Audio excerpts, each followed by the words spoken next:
Jelang Lebaran 2026, usaha kue kering rumahan di kota Banda Aceh kebanjiran order.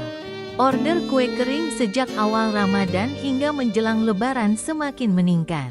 Usaha kue di Banda Aceh mulai banjir pesanan, terutama kue kering yang biasa disajikan saat Lebaran tiba. Peningkatan permintaan diklaim cukup signifikan.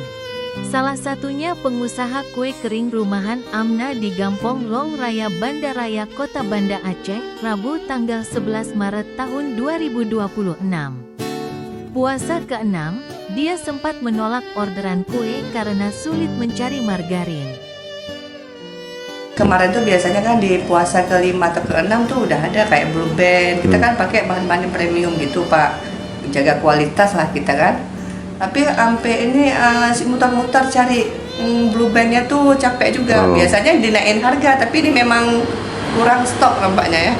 Jadi pesanan bagaimana, Bu? Pesanan banyak ditolak ya? Rame yang kami tolak, takutnya nanti gitu. Iya, sekarang baru ada kayak Blue Band udah jalan kan.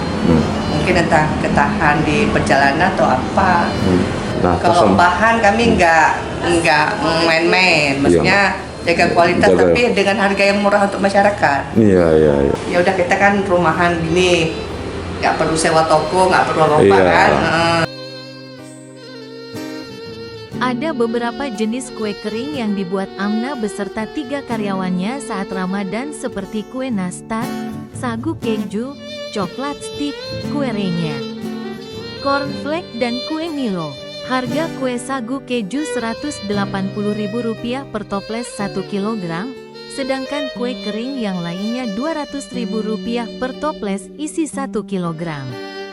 Untuk hari raya tahun ini, pesanan terlarisnya jenis kue sagu keju dan nastar.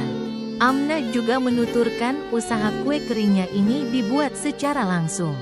Cita rasa dan estetika terjaga dengan kualitas terbaik. Dia tidak mencampur bahan pengawet bahkan untuk bisa tahan lama, misalnya tepung terigu. Digonseng dulu biar tetap enak kuenya sampai Lebaran Haji. Dari Banda Aceh, Fajar Online melaporkan.